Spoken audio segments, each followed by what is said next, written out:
Welcome back दोस्तों। आज मैं आपके सामने रिसेंटली रिलीज हुई जय भीम मूवी लेकर आया हूँ।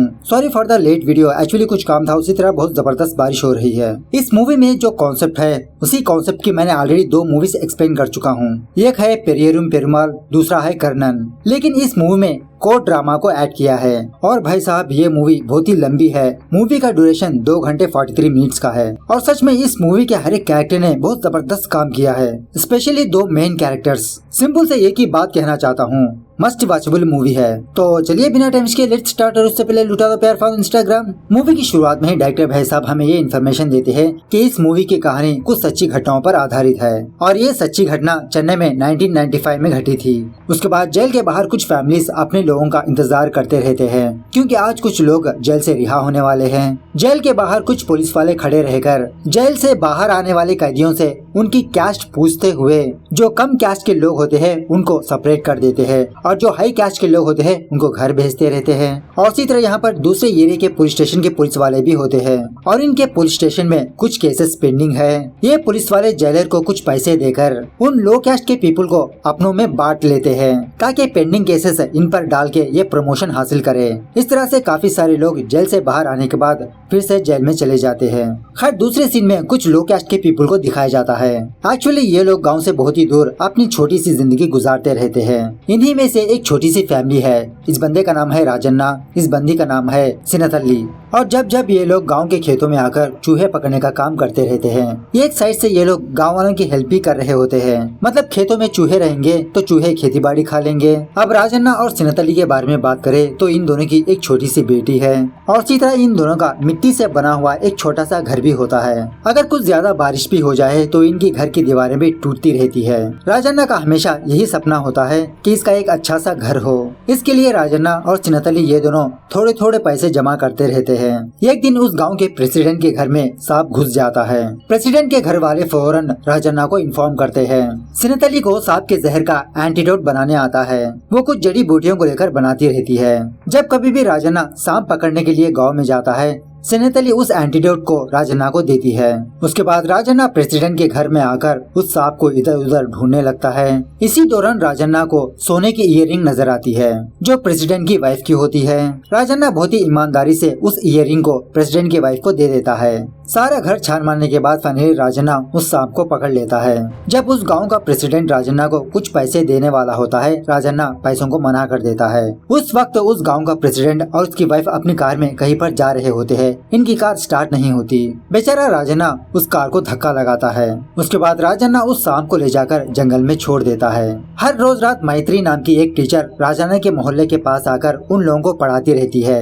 वहाँ के बच्चे तो पढ़ते ही रहते हैं लेकिन बड़े लोग मैत्री का मजाक उड़ाते रहते हैं। मतलब ये लोग इस उम्र में पढ़कर क्या करेंगे। सिनतल्ली अपने मोहल्ले के कुछ बच्चों को जड़ी बूटियों से जहर का एंटीडोट कैसे बनाते हैं वो सिखाती रहती है। मतलब सिनतल्ली को जड़ी बूटियों के बारे में काफी सारा नॉलेज होता है। वो अपने नॉलेज को बच्चों में शेयर करती रहती है। देखते ही देखते सिनतल्ली फिर से एक और बार प्रेग्नेंट होती है।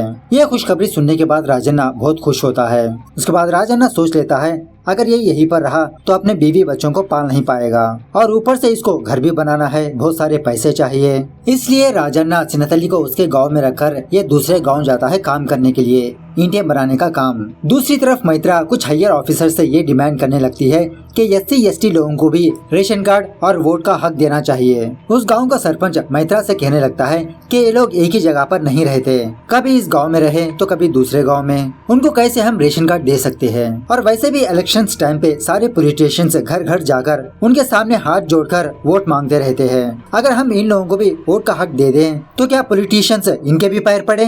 इन कमजात लोगों के सामने कौन हाथ जोड़ेगा? इस तरह से हायर ऑफिसर्स वहाँ के SC/ST लोगों को वोट का हक भी नहीं देते। खैर एक दिन प्रेसिडेंट के घर में कुछ सोना चोरी हो जाता है। अब प्रेसिडेंट के घर में चोरी हुई है। पुलिस फौरन उस घर पहुँचते हैं और फॉरेंसिक टीम को बुलाकर कुछ सबूत इकट्ठा करते हैं। इन्वेस्टिगेशन के दौरान SI गुरुमूर्ति प्रेसिडेंट से पूछने लगता है इस दरमियान में कोई बाहर वाला बंदा आपके घर में आया है, क्या किसी पर आपको शक है? यह सुनने के बाद प्रेसिडेंट वाइफ गुरुमूर्ति से कहने लगती है हाँ एक दिन सांप पकड़ने के लिए राजन्ना हमारे घर आया था। खैर जो भी हो गुरुमूर्ति इस केस की इन्वेस्टिगेशन करने ढूंढने लगता है। कुछ दिन गुजरने के बाद चोर का कोई अता पता नहीं होता। वो प्रेसिडेंट गुरुमूर्ति के पास आकर उस पर प्रेशर डालने लगता है और इसी तरह गुरुमूर्ति को डांटने भी लगता है। अगर इसका सोना नहीं मिला तो यह हायर ऑफिसर तक जाएगा। उसके बाद गुरुमूर्ति इसी तरह से केस की इन्वेस्टिगेशन न करते हुए राजन्ना के घर जाकर राजन्ना को ढूंढने लगता है। तो ऑफकोर्स वहाँ पर राजन्ना तो नहीं होता। बेचारी सिनतली और उसकी छोटी बेटी होती है। वो पुलिस वाले जबरदस्ती घर में घुसकर उसकी घर की तलाशी लेने लगते हैं और इसी तरह एक दो पुलिस वाले कुछ पैसे भी चुरा लेते हैं। गुरु बहुत ही बेरहमी से सिनतली प्रेग्नेंट है एटलीस्ट इस बात को भी ध्यान में न रखते हुए उसके बाल खींचते हुए गाड़ी के पास ले जाता है और गुरु बिना लेडी कांस्टेबल के सिनतली को पुलिस स्टेशन ले जाता है। दूसरे सीन में हमारे हीरो का इंट्रोडक्शन होता है। इसका नाम है चंद्रू और एक वकील लॉयर होता है। चंद्रू हाई कोर्ट में प्रैक्टिस करते हुए गरीब लोगों के पास बिना पैसे लिए उनका केस लड़ते रहता है और इसी तरह चंद्रू हमेशा अन्याय के खिलाफ आवाज उठाते रहता है। हर रोज ये किसी न किसी धरने में शामिल होते ही रहता है और ज्यादातर चंद्रू पुलिस के खिलाफ ही अपनी आवाज उठाते रहता है। उसके बाद एक और बंदे का इंट्रोडक्शन होता है और उसका नाम है IG पेरुमल स्वामी। खैर कुछ दिनों पहले DGP ने मीडिया के सामने आकर ये कहा जो पुलिस वाले पेंडिंग केस को सॉल्व करेगा उन्हीं लोगों को प्रमोशन होगा। ये खबर सुनने के बाद काफी सारे पुलिस वाले काफी सारे बेगुनाहों को किसी न किसी केस में फंसा दिया। ऐसा ही एक केस चंद्रू के पास आता है। चंद्रू जो कुछ भी हुआ वो सारी बात जज के सामने रखता है। चंद्रू की बातें सुनने के बाद जज पुलिस को ये ऑर्डर देता है पिछले 2 हफ्तों में पुलिस ने जिन जिन लोगों को अरेस्ट किया उन सारे कैदियों को फिर से पूछताछ किया जाए और इस चीज को इन्वेस्टिगेशन करने के लिए कोर्ट एक सेपरेट कमेटी को हायर करती है। अब चंद्रू हमेशा पुलिस के खिलाफ ही आवाज उठाते रहता है। एक दिन पेरुमल स्वामी चंद्रू के पास आकर कहने लगता है तुम जिस तरह से न्याय के लिए लड़ रहे हो हम पुलिस वाले भी इसी न्याय के लिए लड़ रहे हैं। सारे पुलिस वाले हरामखोर नहीं होते। एक दिन कुछ लेबर्स चंद्रू के घर आते हैं चंद्रू को माला पहनाने के लिए क्योंकि चंद्रू ने इनकी भी हेल्प की थी। लेकिन चंद्रू माला पहनने से इनकार कर देता है और उन लोगों को एक बोर्ड की तरफ इशारा करता है और इस बोर्ड में ये लिखा हुआ रहता है यहाँ पर कोई भी भगवान नहीं है, माला की कोई जरूरत नहीं, यहाँ पर कोई ठंड की वजह से कांप नहीं रहा, शाल की जरूरत नहीं, यहाँ पर कोई भूखा नहीं है, फ्रूट्स स्वीट्स की जरूरत नहीं। मतलब चंद्रू उन लोगों से बिना कुछ लिए उनका केस लड़ते रहता है, उनकी हेल्प करते रहता है। एक दिन जब चंद्रू किसी धरने में होता है चंद्रू से मिलने के लिए सिनतली और मैत्रा आती है। धरना खत्म होने के बाद चंद्रू इन दोनों को अपने घर ले जाता है और टेप रिकॉर्डर में कैसेट रखकर सिनतली से पूछने लगता है सिनतली जो कुछ हुआ सब कुछ सच सच बताओ, एक लफ्ज भी झूठ मत बताना। तो सिनतली यहाँ से जो कुछ हुआ वो चंद्रू को सुनाने लगती है। जब पुलिस वाले सिनतली को अरेस्ट कर लेते हैं पुलिस वाले राजन्ना के भाई सांबैया के घर जाते हैं और एक्चुअली सांबैया एक राइस मिल में काम करता रहता है। जब पुलिस वाले सांबैया को मार पीट के पुलिस स्टेशन ले जा रहे होते हैं उस राइस मिल का ओनर पुलिस वाले को रोकने की कोशिश करता है। गुरु इस बंदे से कहने लगता है इसका भाई राजन्ना चोरी करके भाग चुका है, इसका भाई कहाँ पर है इसको जरूर पता होगा, इंट्रोगेशन करने के बाद हम वापस भेज देंगे। पुलिस स्टेशन लाने के बाद एसआई गुरु सिनतली सांबैया और एक और बंदे को बहुत बुरी तरह से मारने पीटने लगता है। इन दोनों का यही कहना होता है कि राजन्ना ने चोरी नहीं की। उसके बाद पुलिस वाले राजन्ना के बहन के घर जाते हैं। पुलिस वाले राजन्ना के बहन को और उसके जीजा को बहुत मार पीट के उन दोनों को भी पुलिस स्टेशन लाते हैं। खैर दूसरी तरफ बेचारे राजन्ना को अपनी वाइफ और अपने बच्ची की याद आती है। अपनी वाइफ को देखने के लिए राजन्ना कुछ दिनों की छुट्टी लेकर अपने गाँव आता है। जब राजन्ना गाँव में आता है तो प्रेसिडेंट के लोग राजन्ना को बिना पूछे पचारे उसे बहुत मारने पीटने लगते हैं। राजन्ना बार बार पूछने लगता है अरे भाई मुझे क्यों मार रहे हो, मेरी क्या गलती है, लेकिन वो लोग राजन्ना को बहुत मार पीट के पुलिस के हवाले कर देते हैं। उसके बाद पुलिस वाले राजन्ना को पुलिस स्टेशन लाकर बहुत टॉर्चर करते हैं और बेचारे से चोरी का माल पूछने लगते हैं। ऑफ कोर्स राजन्ना को क्या पता, राजन्ना का यही जवाब होता है कि इसने कोई भी चोरी नहीं की। पुलिस वाले राजन्ना को और उसके रिश्तेदारों को बहुत मार पीट के उनके जख्मों पर मिर्ची भी लगाते हैं, लेकिन फिर भी इनका यही कहना होता है कि इन्होंने चोरी नहीं की। उसके बाद इंस्पेक्टर कृपाकर हद ही पार कर देता है, वो राजन्ना के बहन के कपड़े उतारकर मारने लगता है। दूसरे दिन पुलिस वाले सिर्फ लेडीज को ही उनके घर भेज देते हैं। राजन्ना की बहन पैडीदली अपनी बेइज्जती को ना सहते हुए दूसरे दिन वो कुछ जहर वगैरह पी लेती है, लेकिन आइन वक्त पर पैडीदली को हॉस्पिटल ले जाया जाता है। इस तरह से इसकी जान बच जाती है। दूसरे दिन सिनतली राजन्ना सांबैया और बुच्चू बाबू के लिए खाना ले जाती है पुलिस स्टेशन। और यहाँ पर मैं आपको छोटी सी बात क्लियर कर दूं, सांबैया राजन्ना का भाई होता है और बुच्चू बाबू राजन्ना का जीजा, और बेचारा बुच्चू बाबू हैंडीकैप पर्सन होता है। खैर पुलिस ने इन तीनों को इस तरह से मारा होता है कि ये तीनों खाना भी खा नहीं पाते। सांबैया राजन्ना से कहने लगता है, अरे भाई हम उस जुर्म को कबूल कर लेते हैं ना, जब तक हम लोग कबूल नहीं करेंगे वो लोग हमें मारते ही रहेंगे, मार खाने से बेहतर है कि हम बच के बाहर जाए। राजन्ना इन दोनों से कहने लगता है, एक बार हमारे ऊपर चोरी का इल्जाम लगा, गाँव मोहल्ले के सारे लोग हमको चोर ही की तरह देखेंगे, मर भी जाएंगे तो हम ये गुनाह कबूल नहीं करेंगे, बस कुछ दिन और सब्र कर लो। ऑफकोर्स गुरु ये सारी बातें सुन रहा होता है। गुरु फौरन बाहर आकर राजन्ना को खींचते हुए फिर से पुलिस स्टेशन में ले जाता है। उसी शाम सिनतली उस प्रेसिडेंट के घर आती है और इस प्रेसिडेंट से ये रिक्वेस्ट करने लगती है, प्लीज आप उन पुलिस वालों से कहिए कि वो मेरे पति को ना मारे। यह सुनने के बाद उस गांव का प्रेसिडेंट सिनतली से कहने लगता है, तुम लोगों को तो वोट का हक भी नहीं है, किस हिसाब से मैं पुलिस स्टेशन आकर तुम्हारी सिफारिश करूं? वैसे भी उसने बहुत सारा चोरी का माल चुराया, उसी पैसों से किसी लॉयर को हायर कर लो। बेचारी सिनतली घर आकर यही सोचते हुए रोने लगती है कि किस तरह से ये अपने पति को और बचे लोगों को जेल से बाहर लाएगी। तभी एक पुलिस वाला सिनतली के घर आकर इससे कहने लगता है, तुम्हारे पति के साथ साथ वो 2 लोग भी जेल से भाग चुके हैं, अगर वो तीनों लोग तुम्हारे घर आए तो तुम फौरन पुलिस को इन्फॉर्म करना, उन तीनों से कहो कि वो सरेंडर हो जाए। ये खबर सुनने के बाद सिनतली को बहुत बड़ा झटका लगता है। उसके बाद सिनतली कम्युनिस्ट पार्टी के पास जाकर उनसे हेल्प मांगती है। वो पार्टी वाले लोग पुलिस स्टेशन के बाहर आकर धरना करने लगते हैं। एक हायर पुलिस ऑफिसर इन लोगों को अपने पुलिस स्टेशन में बुलाकर कहने लगता है कि हम भी उन तीनों की तलाश में है, जब वो तीनों लोग मिल जाएंगे तुमको इन्फॉर्म कर दिया जाएगा। बेचारी सिनतली भी जगह जगह पर जाकर अपने पति की तलाश करने लगती है। इस तरह से जो कुछ भी हुआ सिनतली चंद्रू को बताने लगती है। उसके बाद मैत्रा पुलिस का स्टेटमेंट चंद्रू को दिखाती है और इस स्टेटमेंट में ये लिखा हुआ रहता है कि 1995 अप्रैल 6 9:50 पर वो तीनों लोग जेल से भाग गए और उस वक्त सारे पुलिस वाले सो रहे थे, कुछ लोग घर गए थे। जब पुलिस को ये बात पता चली कि वो तीनों लॉकअप में मौजूद नहीं है, पुलिस इन तीनों की तलाश में लग गई। उसके बाद वो तीनों एक डॉक्टर के पास जाकर अपने जख्मों का ट्रीटमेंट करवाया और इसी तरह एक मेडिकल स्टोर जाकर कुछ दवाएं भी खरीदी। उसके बाद वो तीनों चाय पीने के लिए किसी जगह पर आए। चाय पीने के बाद वो तीनों लोग अपने चुराए हुए सोने को लेकर एक सेठ के पास गए। उस सोने को बेचकर कुछ पैसा लेकर वहाँ से फरार हो गए। मतलब ऐसा पुलिस के स्टेटमेंट में होता है। और इसी तरह पुलिस के पास ये सारे आई विटनेसेस भी होते हैं। चंद्रू सोचने लगता है कि किस तरह से इस केस को हैंडल किया जाए, किस तरह से इस केस को लड़ा जाए। कुछ बुक्स छानबीन करने के बाद चंद्रू को एक आइडिया आता है। दूसरे दिन चंद्रू सिनतली और मैत्रा को अपने घर बुलाकर इन दोनों से कहने लगता है कि हम कोर्ट में हेबियस कॉर्पस डालने वाले हैं। सिंपल से बात करें तो इस सिस्टम के हिसाब से पुलिस खुद उन तीनों को फाइंड आउट करके कोर्ट में हाजिर करना होगा, यही इस सिस्टम का मतलब है। उसके बाद चंद्रू हाईकोर्ट जाकर इसकी पिटीशन दाखिल करता है। ये पिटीशन सुनने के बाद गवर्नमेंट लॉयर जजेस से कहने लगता है, जज साहब भागे हुए चोरों के लिए हेबियस कॉर्पस डालना ये बहुत बड़ी बेवकूफी है। हमारे चंद्रू भाई साहब लोगों में सिंपैथी हासिल करने के लिए इस पिटीशन को दाखिल किया है। मैं चाहता हूँ कि इस पिटीशन को रद्द कर दे।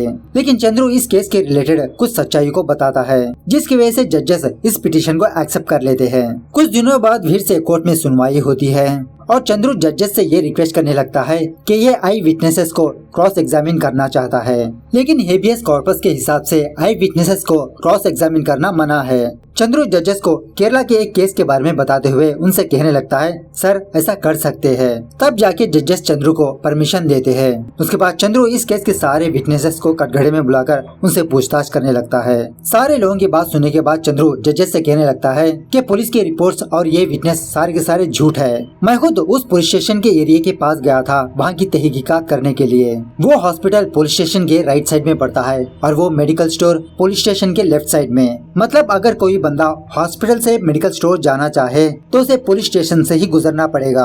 अब जज साहब आप ही बताइए, जेल से भागे हुए कैदी हॉस्पिटल जाकर वो दोबारा उसी रास्ते से मेडिकल स्टोर क्यों जाएंगे? Is there any logic behind this? इससे ये बात साफ साबित होती है कि ये रिपोर्ट्स और इनकी गवाही सारी की सारी झूठी है। उसके बाद वो सारे विटनेसेस भी कोर्ट के सामने सच ही बोल देते हैं कि गुरुमूर्ति ने इन लोगों को ऐसा कहने के लिए कहा था।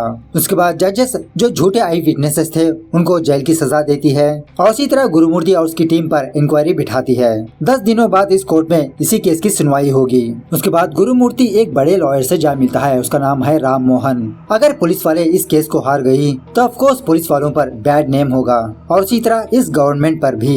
इसलिए राम मोहन पुराने लॉयर को हटाकर ये खुद इस केस को लड़ने के लिए डिसाइड होता है। उसी तरह पुलिस वाले उस गाँव के प्रेसिडेंट के ऊपर ये प्रेशर डालने लगते हैं कि वो सीनत अली को बुलाकर केस को विथड्रॉ करने के लिए कहे। वो प्रेसिडेंट उसी तरह से सीनत अली को अपने घर बुलाता है, लेकिन सीनत अली उस प्रेसिडेंट से ना डरते हुए उसे मना कर देती है। उसके बाद एक दिन पुलिस वाले सीनत अली की छोटी बेटी को किडनैप कर लेते हैं, उसे पुलिस स्टेशन लाते हैं। अपनी बच्ची को बचाने के लिए जब सीनत अली पुलिस स्टेशन आती है, गुरु सीनत अली को 2-4 झापड़ लगाते हुए इसे केस विथड्रॉ करने के लिए कहता है। लेकिन एक्चुअली सीनत अली यहाँ पर आने से पहले वो चंद्रू को कॉल किया था। सो चंद्रू जजेस के पास जाकर सारी बात बताता है।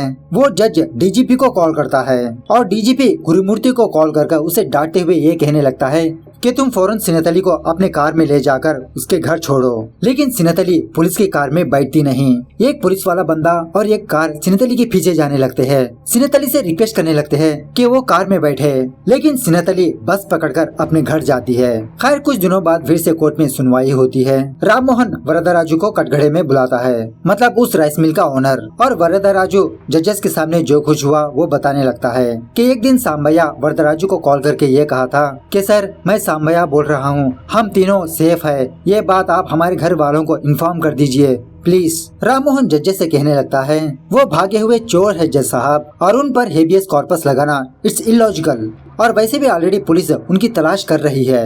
लेकिन चंद्रू जजेस से कुछ और दिन की मोहलत मांगता है, क्योंकि चंद्रू को इसके बारे में कुछ भी पता नहीं था। उसके बाद मैत्रा चंद्रू के पास आकर कहने लगती है कि हर रोज रात मैं उनके मोहल्ले में जाती हूँ उनको पढ़ाने के लिए। उन लोगों को लिखना पढ़ना ही नहीं आता तो वो लोग कैसे नंबर को डायल कर सकते हैं। तब जाके चंद्रू को एक आइडिया आता है, और जिस दिन वरदराजू को कॉल आया था, चंद्रू उस दिन के सारे कॉल रिकॉर्ड्स को चेक करने लगता है। इन रिकॉर्ड्स को चेक करने के बाद चंद्रू को ये बात पता चलती है कि वरदराजू को एक्चुअली कॉल केरला से आया था। उसके बाद चंद्रू सीनत अली और उसकी छोटी बेटी केरला जाते हैं, और जिस एरिया से कॉल आया था ये दोनों उन तीनों की तलाश करने लगते हैं। लेकिन इन लोगों को कुछ भी पता नहीं चलता, वो तीनों लोग केरला में भी नहीं होते। उसके बाद केस फिर से हियरिंग को आता है। इस बार चंद्रू केरला के एक फोन बूथ वाले बंदे को कटघरे में बुलाता है, और इसने जो कुछ भी देखा वो जजेस के सामने बोलने के लिए कहता है। एक दिन जब ये बंदा काम कर रहा था तो एक ही बार 3 या 4 लोग इसके फोन बूथ में घुस गए फोन करने के लिए। उनको बाहर निकालने के लिए ये बंदा उस फोन बूथ के पास जाता है। तभी एक पुलिस वाला इस फोन बूथ वाले से कहने लगता है, अरे ये तमिलनाडु की पुलिस है, एक केस की इंक्वायरी कर रहे हैं, हम अपना काम खत्म करके यहाँ से चले जाएंगे, तुम अपना काम देखो। इस तरह से कहते हुए वो बंदा उन तीनों पुलिस वालों को पहचान लेता है कि यही तीनों लोग मेरे फोन बूथ के पास आए थे। यह सुनने के बाद चंद्रू गुरुमूर्ति को कटघरे में बुलाता है उससे इसके बारे में सवालात करने के लिए। अब गुरुमूर्ति के पास और कोई ऑप्शन नहीं होता, ये कोर्ट के सामने सब कुछ सच बता देता है कि इन्होंने ही वहाँ पर जाकर वरदराजू को कॉल किया था। उसके बाद चंद्रू जजेस से कहने लगता है कि स्टार्टिंग से ही पुलिस इस केस में झूठ बोलती आ रही है, मुझे स्टेट की पुलिस पर भरोसा नहीं है, प्लीज आप इस केस को सीबीआई के हाथ में दे दें। जजेस चंद्रू से कहने लगते हैं अगर ये केस सीबीआई के हाथ में चला गया तो वो लोग और देरी करेंगे, आप ही हमें किसी पुलिस वाले का नाम बताइए, हम इस केस की इन्वेस्टिगेशन उस पुलिस वाले को दे देंगे। तो चंद्रू आईजी पेरुमल स्वामी का नाम लेता है, तो जजेस भी इसके रिक्वेस्ट को एक्सेप्ट कर लेते हैं। इस तरफ राम मोहन जो गवर्नमेंट लॉयर होता है इसे डर होने लगता है। सीएम ने राम मोहन को एमपी बनाने का वादा किया था, अगर राम मोहन इस केस को हार गया तो इसकी सीट चली जाएगी। खैर दूसरी तरफ चंद्रू पेरुमल स्वामी से जा मिलता है और इससे कहने लगता है इस केस की इन्वेस्टिगेशन करने से पहले मैं आपको कुछ लोगों से मिलवाना चाहता हूँ। ऐसा कहते हुए चंद्रू पेरुमल स्वामी को राजन्ना के एरिया के पास ले जाता है। वहाँ के लोग एक के बाद एक खड़े रहकर पेरुमल स्वामी को ये बताने लगते हैं कि किस तरह से पुलिस इन पर जुल्म उठाती है, किस तरह से बिना वजह इनको किसी केस में फंसा देती है। अगर कोई बंदा जाता आता पुलिस को सलाम भी किया तो वो पुलिस वाले इस बंदे को उठाकर पुलिस स्टेशन लाते हैं और किसी केस में फंसा देते हैं। इस तरह से SC/ST पर बहुत जुल्म होते रहता है। इनकी दुख भरी दास्तान सुनने के बाद पेरुमल स्वामी की आंखों में भी आंसू आ जाते हैं। खैर इसके बाद पेरुमल स्वामी उस पुलिस स्टेशन जाकर प्रेसिडेंट के घर जाकर इन्वेस्टिगेशन करना स्टार्ट कर देता है।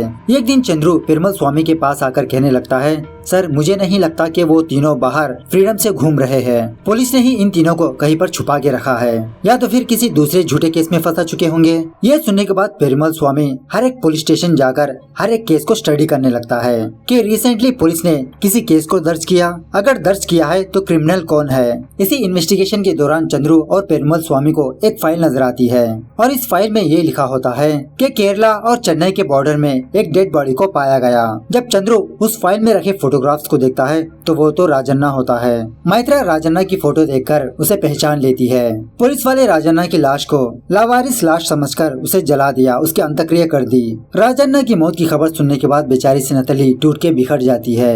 इस तरफ राममोहन गुरु और उसकी टीम को अपने पास बुलाकर इन लोगों को डांटने लगता है कि तुम लोगों ने ये काम भी ढंग से नहीं किया। अब तुम लोग मुझे सच सच बताओगे कि हुआ क्या था, ताकि मैं इस केस को अच्छी तरह से लड़ सकूं। सो गुरुमूर्ति जो कुछ भी हुआ वो राममोहन को बताने लगता है। पुलिस स्टेशन लाने के बाद पुलिस वाले राजन्ना, सांबैया और बुच्ची बाबू को बहुत टॉर्चर करते हैं। उस जुर्म को कबूल करने के लिए कहते हैं। पुलिस की टॉर्चर की वजह से बेचारी राजन्ना की मौत हो जाती है। पुलिस वाले राजन्ना की लाश को एक वैन में ले जाकर केरला और चेन्नई के बॉर्डर में फेंक देते हैं और वहाँ पर कुछ ऐसा सीन क्रिएट करते हैं कि राजन्ना की मौत एक्सीडेंट से हुई थी।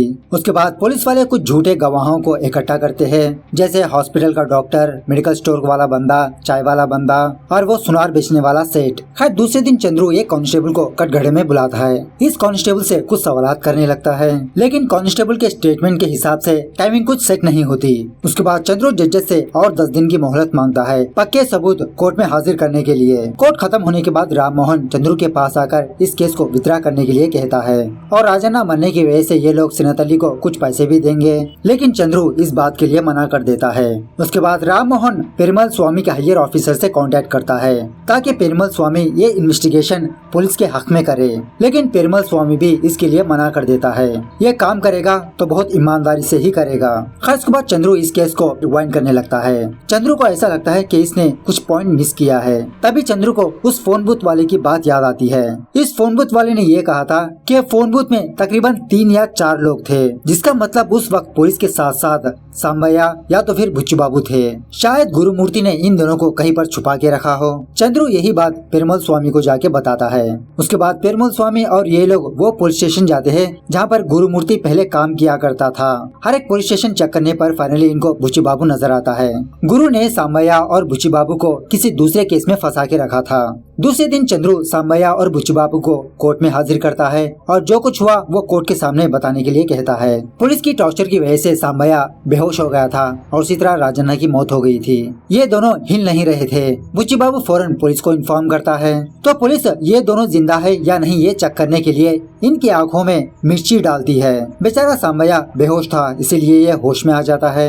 अब राजन्ना की तो मौत हो गई थी, इसीलिए वो होश में नहीं आया। उसके बाद पुलिस राजन्ना की लाश को किसी सड़क के किनारे फेंक देते हैं। उसके बाद चंद्रू राजन्ना के पोस्टमार्टम डॉक्टर को बुलाता है। डॉक्टर कोर्ट को बताने लगता है कि दिल पर ज्यादा जख्म होने की वजह से, घाव होने की वजह से राजन्ना की मौत हो गई और शायद ये घाव पुलिस ने दिया हो या तो फिर एक्सीडेंट की वजह से भी हो सकती है। लेकिन हाँ, राजन्ना की आंखों में मिर्ची का पाउडर पाया गया और ये मिर्च का पाउडर राजन्ना की मौत के बाद डाला गया। उसके बाद चंद्रू पेरुमल स्वामी को कटघरे में बुलाता है। पेरुमल स्वामी अपने इन्वेस्टिगेशन की रिपोर्ट कोर्ट को दिखाता है। एक्चुअली उस प्रेसिडेंट के घर में 2 लोगों के फिंगरप्रिंट्स थे। एक राजन्ना का जो सांप पकड़ने के लिए उस दिन आया था, दूसरा चोर का। थोड़ा बहुत इन्वेस्टिगेशन करने के बाद गुरु को असली चोर के बारे में पता चल जाता है। गुरु उस चोर से रिश्वत लेकर उसे बचाते हुए मासूम राजन्ना, सांबैया, बुच्ची बाबू को फंसा दिया और इसी तरह जहाँ पर राजन्ना की लाश पाई गई थी वहाँ पर गुरुमूर्ति और उसकी टीम के फुटप्रिंट्स पाए गए और इसी तरह वैन के टायर के निशान भी। इस तरह से ये सारे सबूत पेरुमल स्वामी कोर्ट के सामने हाजिर करता है। कोर्ट गुरुमूर्ति और उसकी टीम को जेल की सजा देते हुए सिनतली को कुछ पैसे पे करने के लिए कहती है और इसी तरह कोर्ट सिनतली के लिए गांव में थोड़ी जगह देकर वहां पर इसके लिए घर बनवाती है। उसी तरह से कोर्ट चंद्रू और पेरुमल स्वामी का धन्यवाद करती है। इन दोनों ने बहुत ही मुश्किल से मासूमों को इंसाफ दिलवाया। चंद्रू सिनतली के घर जाकर उसके नए घर की रिबन कटिंग करता है। उसके बाद फाइनली डायरेक्टर भाई साहब इस केस के बारे में और लॉयर चंद्रू के बारे में कुछ चीजें दिखाते हैं। उसके बाद शायद 1996 में SC/ST के लिए एक नया सिस्टम अमल में आया। Last but not least director जय भीम का मतलब बताते हैं। जय भीम का मतलब है एक रोशनी, जय भीम का मतलब है प्यार, जय भीम का मतलब है अंधेरे से बाहर निकलकर रोशनी में आना, जय भीम का मतलब है करोड़ों लोगों की आंसुओं की बूंद। और ये लाइंस विलास पिडिलारे नाम के एक मराठी कवि ने लिखा।